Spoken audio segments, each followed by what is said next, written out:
Subscribe कीजिए हमारे channel को और बेल आइकन को प्रेस कीजिए हमारा हर वीडियो सबसे पहले देखने के लिए। हेलो फ्रेंड्स, आज हम लोग पढ़ने आए हैं इकोनॉमिक्स का एक चैप्टर जिसका नाम है कंज्यूमर इक्विलिब्रियम। वैसे तो ये चैप्टर बहुत वास्ट है और बच्चे इस चैप्टर से बहुत ज़्यादा डरते हैं, लेकिन हम यहाँ पे इसको बहुत ही ईजी वे में पढ़ने आए हैं।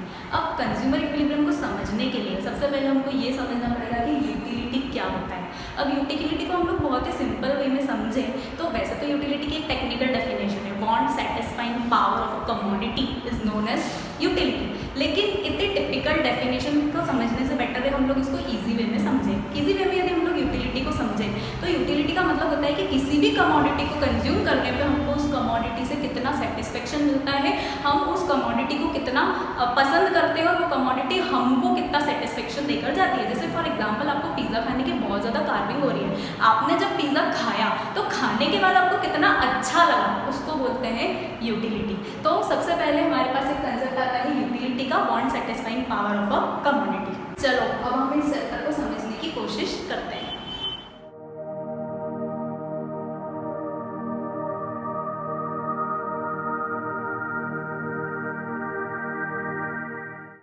हमारे सामने यूटिलिटी के लिए सबसे पहले मेजरमेंट आता है कि यूटिलिटी को किस तरीके से मेजर किया जाता है। तो यूटिलिटी को मेजर करने के लिए हमारे पास दो तरीके होते हैं, दो अप्रोचेस होती है, जिसको बोला जाता है cardinal approach and ordinal approach of the utility.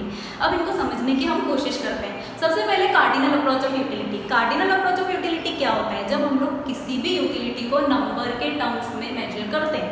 Number के टर्म्स में मेजर करने का मतलब क्या है? आज आपने एक एप्पल खाया और मैंने आपसे पूछा कि आपको इस एप्पल से कितना सेटिस्फेक्शन मिला, बताओ।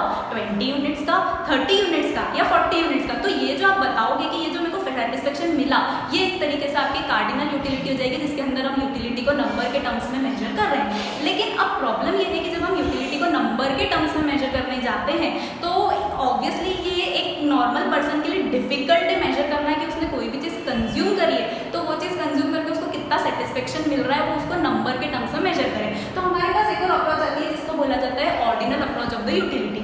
Ordinal approach of the utility क्या बोलती है? जहाँ पे हम लोग यूटिलिटी को रैंकिंग देते हैं। रैंकिंग देने का मतलब क्या है कि जैसे फॉर एग्जांपल हमने एक एप्पल कंज्यूम करा, साथ में हमने एक ऑरेंज भी कंज्यूम करा और साथ में हमने एक बनाना भी कंज्यूम करा। तो फिर अब हम क्या देखेंगे? अब हम ये देखेंगे कि हमको एप्पल से ज़्यादा यूटिलिटी मिल रही है या ऑरेंज से या बनाना से। हमने first rank for example orange को दी, सेकेंड रैंक हमने एप्पल को दे दी और थर्ड रैंक हम लोगों ने बनाना को दे दी। तो इस तरीके से जब हम लोग यूटिलिटी को मेजर करते हैं इसको बोला जाता है ordinal approach of the utility. अब हमको क्लास 12th के इकोनॉमिक्स में ये दोनों अप्रोचेस पढ़नी है। अब हम सबसे पहले कार्डिनल अप्रोच ऑफ यूटिलिटी की तरफ आगे बढ़ते हैं। अब हमारे पास आता है कार्डिनल अप्रोच ऑफ यूटिलिटी। उसको समझने से पहले हमको सबसे पहले ये समझना पड़ेगा कि यूटिलिटी के टाइप्स कितने हैं। अब यहाँ पे देखा जाए तो हमारे पास दो मेजर टाइप्स ऑफ यूटिलिटी होती है, जिसको बोला जाता है total utility and marginal utility. Total utility क्या होता है और मार्जिनल यूटिलिटी क्या होता है, हम वो समझने की कोशिश करते हैं। टोटल यूटिलिटी क्या होता है? Sum total of utility derived from consumption of all the units of a commodity. मतलब जब हम किसी कमोडिटी की सारी यूनिट्स को कंज्यूम कर लेते हैं तो वो कंज्यूम करके हमको कितनी यूटिलिटी मिलती है वो देखने के लिए हम लोग क्या निकालते हैं? Total utility of a commodity. अब जब हम total utility of a commodity देखने जाएं तो देखो, जैसे फॉर एग्जांपल मैंने किसी भी कमोडिटी की जब फर्स्ट यूनिट कंज्यूम करी तो उसको कंज्यूम करके देखो 20 यूनिट्स का सेटिस्फेक्शन मिला फर्स्ट यूनिट से। तो ये तो फर्स्ट हमारा 20 यूनिट्स हो गया। अब जब उसी कमोडिटी की मैंने सेकेंड यूनिट कंज्यूम करी तो मेरा जो सेटिस्फेक्शन है वो बढ़ गया और ओवरऑल 2 यूनिट्स का सेटिस्फेक्शन मेरा 38 हो गया। तो ये जो मेरा ओवरऑल 2 यूनिट्स का सेटिस्फेक्शन 38 हुआ है, इसको एक तरीके से क्या बोला जाएगा? इसको एक तरीके से total utility for second unit of a commodity बोला जाएगा। अब यदि मैं यहीं पे देखूँ थर्ड यूनिट के लिए, तो जब मैंने तीसरी यूनिट कंज्यूम करी तो मेरा ओवरऑल सेटिस्फेक्शन जो है वो 53 यूनिट्स हो गया। तो इसी तरीके से टोटल यूनिट यूटिलिटी कैलकुलेट की जाती है। अब हम लोग आगे बढ़ते हैं, एक और कंसेप्ट है जिसको बोला जाता है मार्जिनल यूटिलिटी। मार्जिनल यूटिलिटी किस तरीके से कैलकुलेट की जाएगी और मार्जिनल यूटिलिटी होती क्या है? सबसे पहले तो हमारे पास मार्जिनल यूटिलिटी होती क्या है? तो marginal utility is an addition in total utility when one more or one extra unit of a commodity is consumed। मतलब in short I can say it is an additional utility कि जब आप एक extra unit को consume करते हो तो उसको कंज्यूम करने से आपको एक्स्ट्रा कितनी यूटिलिटी मिलती है उसको मार्जिनल यूटिलिटी बोला जाएगा। जैसे फॉर एग्जांपल हम लोगों ने यहाँ पे देखा कि फर्स्ट यूनिट को कंज्यूम करने से आपको 20 यूनिट्स का टोटल यूटिलिटी मिल रही है। सेकेंड यूनिट को कंज्यूम करने से आपको 38 यूनिट्स की टोटल यूटिलिटी मिल रही है। तो यदि मैं देखूँ कि marginal utility of second unit of a commodity, तो marginal utility second unit of a commodity मेरी आएगी 18 कैसे आई 38 माइनस 20 मतलब जब हम लोगों ने ये निकाला कि ओवरऑल सेकेंड यूनिट के आते ही हमारे टोटल यूटिलिटी में कितना एडिशन हो गया तो उसको मार्जिनल यूटिलिटी बोला जाएगा। अब यहाँ पे ये तो हम लोगों ने इसको बहुत इजी वे में समझ लिया कि टोटल यूटिलिटी क्या होता है और मार्जिनल यूटिलिटी क्या होता है, पर यहाँ पे हम लोगों को कुछ टेक्निकल फॉर्मूलाज दे रखे हैं टोटल यूटिलिटी और मार्जिनल यूटिलिटी कैलकुलेट करने के लिए। सपोज आपको किसी ने मार्जिनल यूटिलिटी दे दी और they are telling you to calculate the total utility, तो आप उसको किस तरीके से निकालेंगे? तो देखो सबसे पहले यदि किसी ने मेरे को मार्जिनल यूटिलिटी दे दी और मेरे को टोटल यूटिलिटी निकालना है तो उसको निकालने के लिए मेरे पास फॉर्मूला होता है total utility is equal to summation of marginal utility. Summation का मतलब एक तरीके से हमको एडिशन करते जाना है मार्जिनल यूटिलिटी के अंदर। ये बिल्कुल इसी तरीके से है जिस तरीके से हम लोग क्यूमुलेटिव फ्रीक्वेंसी निकालते हैं, उसी तरीके से हम मार्जिनल यूटिलिटी से टोटल यूटिलिटी निकालेंगे। तो हमको इतना टेक्निकल फॉर्मूले से डरने की जरूरत नहीं है, ये बहुत ईजी चीज़ है। ईजी चीज़ कैसे है? जैसे फॉर एग्जाम्पल मेरे पास ये मार्जिनल यूटिलिटी है, मार्जिनल यूटिलिटी फर्स्ट यूनिट की मेरे को 20 यूनिट्स दे रखी है, सेकेंड यूनिट की मेरे को 18 यूनिट्स दे रखी है। तो मैंने क्या करा, फर्स्ट यूनिट की तो ऐसे कैसी है, अब मैं क्या करूँगी सेकेंड यूनिट की यदि मेरे को मार्जिनल यूटिलिटी दी हुई टोटल यूटिलिटी निकालनी है तो मैं यहाँ पे 20 में 18 का एडिशन कर दूंगी तो मेरे पास 38 आ जाएगा। सिमिलरली इसी तरीके से अब मेरे को थर्ड यूनिट की निकालनी है तो मैं 38 में 15 का एडिशन कर दूंगी तो मेरे पास 53 आ जाएगा। सिमिलरली इसी तरीके से जब मेरे को फोर्थ यूनिट की निकालनी है तो मैं इसमें 10 का एडिशन कर दूंगी तो मेरे पास कितना आ जाएगा 63। और इसी तरीके से जब मैं फिफ्थ यूनिट की निकालने जाऊंगी तो मैं 63 में 2 का एडिशन कर दूंगी तो मेरे पास क्या आ जाएगा 65। तो इस तरीके से हम लोग कैलकुलेट करते हैं टोटल यूटिलिटी से मार्जिनल यूटिलिटी। हमको टेक्निकल फॉर्मूले से डरने की बिल्कुल जरूरत नहीं है, ये बहुत ही ईजी है।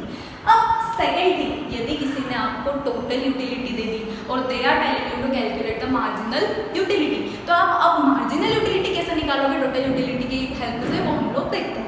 अब यदि हमको टोटल यूटिलिटी की हेल्प से मार्जिनल यूटिलिटी निकालना है तो देखो हमको फर्स्ट यूनिट की उन्होंने टोटल यूटिलिटी दे रखी है 20 और सेकेंड यूनिट की उन्होंने टोटल यूटिलिटी आपको दे रखी है 38। अब यदि टेक्निकल फॉर्मूले की तरफ हम लोग बढ़े तो हमारा जो टेक्निकल फॉर्मूला है वो टेक्निकल फॉर्मूला हमको क्या बताता है कि marginal utility is equal to TUN minus TUN minus 1। वापिस से इस टेक्निकल फॉर्मूले से डरने की बिल्कुल जरूरत नहीं है। यहाँ पे TUN का मतलब है आप यहाँ पे एक तरीके से कितनी यूनिट्स की मार्जिनल यूटिलिटी निकालने की कोशिश कर रहे हैं। जैसे फॉर एग्जांपल मैं यहाँ पे सेकंड यूनिट की मार्जिनल यूटिलिटी निकालने की कोशिश कर रही हूँ तो मैं यहाँ पे क्या लिखूंगी marginal utility of second unit. अब फॉर्मूले के अकॉर्डिंग क्या हो जाएगा, टोटल यूटिलिटी ऑफ TUN मतलब सेकंड यूनिट, और यदि मैं TUN माइनस 1 की तरफ गई मतलब TU2 माइनस 1, क्योंकि यहाँ पे मेरा n इक्वल टू 2 आ गया तो TU2 माइनस 1 मेरा क्या आ जाएगा फर्स्ट यूनिट। मतलब अल्टीमेटली क्या बना, total utility at second unit minus total utility at first unit. तो देखा जाए तो बहुत ईजी है। मेरे को क्या करना है, मेरी जो नीचे वाला है उससे मेरे को ऊपर वाली डिजिट को माइनस करना है। मतलब एक तरीके से 38 माइनस 20 तो मेरे पास सेकेंड यूनिट की मार्जिनल यूटिलिटी आ जाएगी जो कि आई कैन से 18 है। सिमिलरली इसी तरीके से यदि कोई मेरे को यहाँ पे बोले कि मेरे को फिफ्थ यूनिट की मार्जिनल यूटिलिटी निकालनी है तो मैं फिफ्थ यूनिट की मार्जिनल यूटिलिटी किस तरीके से निकालूंगी। देखिए अब यहाँ पे मेरे पास फॉर्मूला क्या बन जाएगा, marginal utility of fifth unit minus total utility sorry is equal to total utility of fifth unit minus total utility of fourth unit. अब देखना total utility of fifth unit, तो total utility of fifth unit मेरे पास कितनी है 65 और total utility of fourth unit मेरे पास कितनी है 63। तो मैं एक तरीके से यहाँ पे क्या करूँगी 65 माइनस 63, तो मेरे पास marginal utility of fifth unit कितनी आ जाएगी 2। तो इसी तरीके से हम लोगों को जब उन्होंने टोटल यूटिलिटी दी हो तो उससे हम मार्जिनल यूटिलिटी कैलकुलेट कर सकते हैं। बट कभी कभी एक प्रॉब्लम है। क्या प्रॉब्लम है, दे आर सेइंग कि मैंने फर्स्ट यूनिट कंज्यूम करी और फर्स्ट यूनिट को कंज्यूम करने से मेरा जो ओवरऑल सेटिस्फेक्शन है वो मतलब टोटल यूटिलिटी एक तरीके से देखा जाएगा तो फर्स्ट यूनिट को कंज्यूम करने से मेरी जो टोटल यूटिलिटी है वो मेरी 70 यूनिट्स है। अब दे आर सेइंग कि थर्ड यूनिट को कंज्यूम करने से जो मेरी टोटल यूटिलिटी आ रही है वो टोटल यूटिलिटी मेरी 100 आ रही है।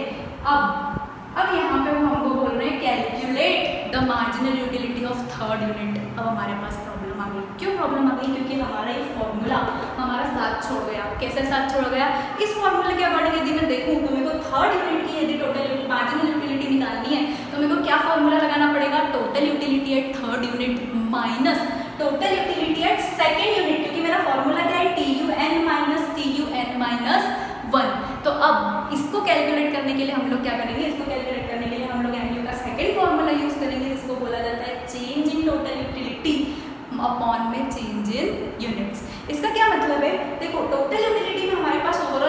चेंज आ रहा है। टोटल यूटिलिटी में हमारे पास देखा जाए तो 30 यूनिट्स का चेंज आ रहा है। कैसे?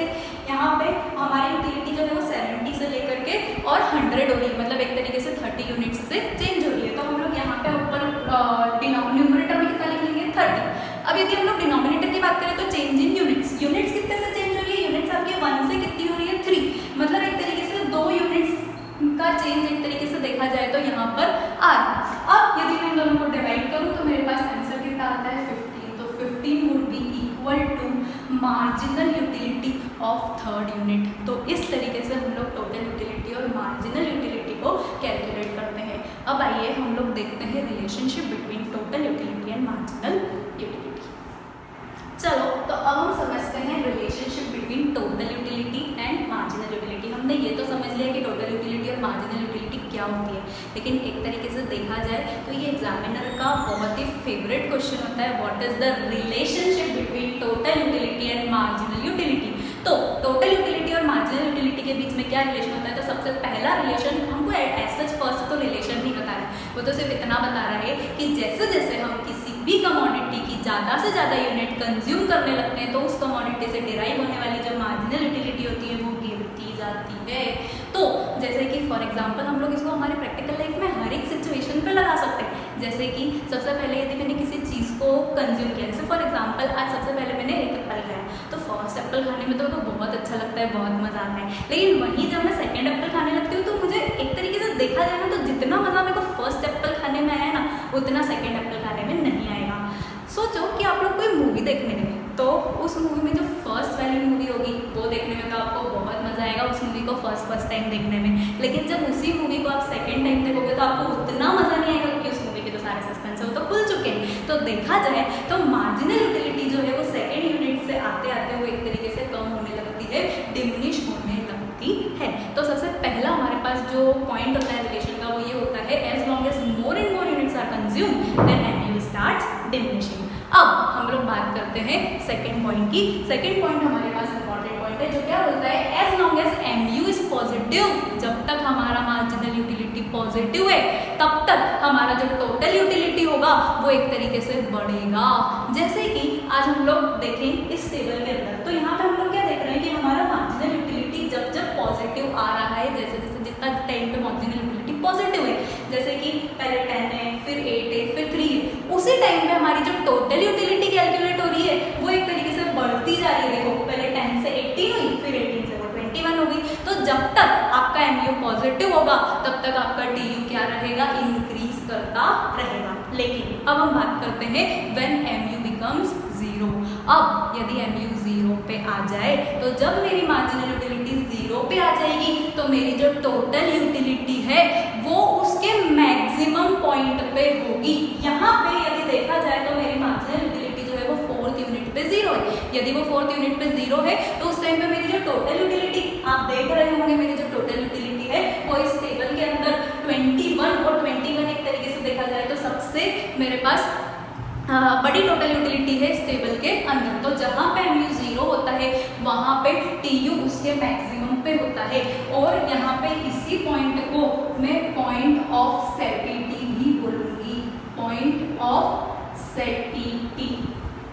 अब हम लोग बात करें नेक्स्ट रिलेशन की, तो नेक्स्ट रिलेशन जो है वो हमको ये बोलता है when MU becomes negative then TU starts diminishing. अभी तक तो क्या हो रहा था, टीयू बढ़ रहा था, लेकिन जैसे ही हमारा एमयू गिरने लगा वैसे ही, मतलब नेगेटिव होने लगा, वैसे ही हमारा टीयू जो है वो गिरने लगा। जैसे ही हमारे एमयू ने नेगेटिव की तरफ छलांग मारी, मतलब 0 से किधर हो गया वो -2, वैसे ही हमारा जो टीयू है ना वो 21 से डायरेक्ट कहाँ पर आ गया 19, मतलब अब वो गिरना, अभी तक तो वो बढ़ रहा था लेकिन अब क्या हो गया, वो गिरना शुरू हो गया। तो दीज आर 4 रिलेशंस। अब जो 5th वाला रिलेशन है वो थोड़ा सा टेक्निकल है। वो क्या बोलता है, वो ये बोलता है diminishing MU implies that TU is increasing but at diminishing rate। इसका क्या मतलब है, इसका ये मतलब है कि हमारा जो MU है वो क्या हो रहा है, डिमिनिश। ये तो हम लोगों ने फर्स्ट पॉइंट में पढ़ ही लिया, बट हम लोग क्या बोल रहे हैं कि MU के गिरने की वजह से हम लोगों ने ये बोला कि TU बढ़ तो रहा है but at diminishing rate. Diminishing rate का मतलब क्या है, देखो दोस्तों पहले हमारा जो TU था वो 8 यूनिट्स से बढ़ा, और अब हमारा जो TU है वो कितने यूनिट्स से बढ़ा, सिर्फ 3 यूनिट देखा जाए तो टीयू बढ़ तो रहा है लेकिन वो तो डिमिनिशिंग रेट से बढ़ रहा है। तो ये हमारा जो थर्ड रिलेशन है वो क्या बोलता है, diminishing MU implies that TU is increasing but at diminishing rate. अब यदि हम एग्जाम में हम लोगों को इस टाइप का क्वेश्चन आए कि explain the relationship between total utility and marginal utility, तो हम लोग क्या करेंगे, हम लोग सबसे पहले तो पॉइंट्स लिख देंगे। लेकिन दोस्तों 6 मार्क्स में वो सिर्फ या 5 मार्क्स में जब हमारे पास क्वेश्चन आता है तो वो सिर्फ हमको पॉइंट्स लिखने के मार्क्स नहीं देता, या तो हमको उसको डेटा के थ्रू एक्सप्लेन करना पड़ता है या फिर हमको उसको ग्राफ के थ्रू एक्सप्लेन करना पड़ता है। अब सबसे पहले यदि आप लोगों को ये टेबल बनानी है तो ये टेबल रटने की जरूरत नहीं है। ऐसे तो इकोनॉमिक्स में आपको बहुत सारी टेबल्स आएंगी, आप कितनी टेबल्स को रटोगे। तो फिर अब हम लोग क्या करेंगे, हम लोग यहाँ पे इन टेबल्स को रटेंगे नहीं, लेकिन हम लोग क्या करेंगे, इन टेबल्स को बनाने की कोशिश करेंगे। अब इन टेबल्स को बनाने के लिए हम लोगों को क्या करना है, इन टेबल्स को बनाने के लिए सबसे पहले हम लोग यहाँ पे बात करते हैं मार्जिनल यूटिलिटी की। आप लोग क्या करोगे, सबसे पहले मार्जिनल यूटिलिटी बनाओगे। अब यदि आपको मार्जिनल यूटिलिटी बनानी है तो आप क्या करोगे, आप सबसे पहले एक नंबर लिखो और बाद में आप उसको कम कम करते जाओ, मतलब अपने हिसाब से आप उसमें कम कम वैल्यू लिखते जाओ। एक पॉइंट पे आप उसमें जाके 0 वैल्यू लिख दो और उसकी नेक्स्ट वैल्यू जो वैल्यू है वो नेगेटिव लिख दो। और फिर दोस्तों आपको एमयू से टीयू कैसे कैलकुलेट करना है वो तो मैं बता ही चुकी हूँ। अब यदि इसी रिलेशनशिप को हम लोगों को ग्राफ के थ्रू एक्सप्लेन करने का बोला जाए तो हम लोग इसको किस तरीके से एक्सप्लेन करेंगे, आइए हम समझते हैं। तो इसी रिलेशनशिप को यदि मेरे को ग्राफ के थ्रू एक्सप्लेन करने को बोले तो हम लोग इस तरीके से ग्राफ बनाएंगे। अब जब हम लोग ये ग्राफ बनाएंगे तो सर ध्यान रखना, हमेशा एक्स एक्सिस पे हम लोग लिखेंगे यूनिट्स और वाई एक्सिस पे हम लोग क्या लिखेंगे, हमारी जो यूटिलिटी है। अब वो यूटिलिटी टोटल यूटिलिटी भी हो सकती है और मार्जिनल यूटिलिटी भी हो सकती है। तो हम लोग यहाँ पे एक्स एक्सिस पे तो यूनिट्स लिखेंगे और वाई एक्सिस पे यूटिलिटी लिखेंगे। तो जब हम लोग ये लिखने का है तो यहाँ पे ये वाला जो ग्राफ बना रही हूँ ये मैं मार्जिनल यूटिलिटी का बना रही हूँ और ये वाला जो ग्राफ बना रही हूँ ये मैं टोटल यूटिलिटी का बना रही हूँ। अब देखो सबसे पहले हम लोग काय का डायग्राम बनाएंगे, मार्जिनल यूटिलिटी। मार्जिनल यूटिलिटी का डायग्राम कैसे बनता है, इस तरीके से। अब ये क्या दिखा रहा है कि मार्जिनल यूटिलिटी पहले तो गिरी, मतलब गिरती तो है लेकिन पहले तो पॉजिटिव है। फिर एक पॉइंट आता है जहाँ पे हमारी जो मार्जिनल यूटिलिटी है वो 0 हो जाती है और एक पॉइंट आता है जहाँ पे हमारी मार्जिनल यूटिलिटी नेगेटिव हो जाती है। ये तो एमयू का डायग्राम बन गया। अब दोस्तों एमयू के डायग्राम से यदि आपको टीयू का डायग्राम बनाना है तो आप ये जो 0 वाली पॉइंट है ना, यहाँ से आप एक लाइन खींचना। अब आपने ये लाइन तो खींच दी, अब आप डायग्राम कैसे बनाओगे, आप इस तरीके से एक डायग्राम बनाना। देखो सबसे पहले क्या हो रहा है, when MU is positive then TU is increasing. और इसको हम लोगों ने थोड़ा सा इस तरीके से बनाया, इस तरीके से इसलिए बताया क्योंकि हम लोगों ने लास्ट वाला रिलेशन पढ़ा है कि TU is increasing but at diminishing rate, इसीलिए हमने उसको डायरेक्ट ऐसे ही बढ़ाया। हम लोगों ने उसको थोड़ा सा इस तरीके से कर्व शेप में बढ़ाया। अब ये तो हम लोगों ने बढ़ा दिया, तो यहाँ पे वो इंक्रीजिंग है, डिमिनिशिंग रेट हो रही है और यहाँ पे आके वो अपने मैक्सिमम पे आ गई और उसके बाद ये जो वैल्यू है यहाँ से जाके क्या हो रही है, गिर रही है। तो ये गिरना शुरू कर रही है, इसीलिए अपन लोग यहाँ पे बोल देंगे कि ये डिमिनिशिंग होना चालू कर दिया। तो इस तरीके से आप लोग इस डायग्राम को बना सकते हैं दोस्तों। और यहाँ पे हमारे पास ये जो लाइन निकल के आई है, इस लाइन को वापिस से हम लोग क्या बोलेंगे, जो कि हम लोगों ने अभी सीखा था, इस लाइन को बोलते हैं पॉइंट ऑफ सेटिंग। अब यहाँ पे इस तरीके से हमारे पास relationship between TU and MU निकल कर आएगा। तो दोस्तों ये था हमारा फर्स्ट टॉपिक, ये था हमारा इकोनॉमिक्स का टॉपिक जिसको बोला गया कंज्यूमर इक्विलिब्रियम। अभी के लिए बस इतना ही, मिलते हैं आपसे नेक्स्ट वीडियो में। और यदि आपको मेरा वीडियो पसंद आया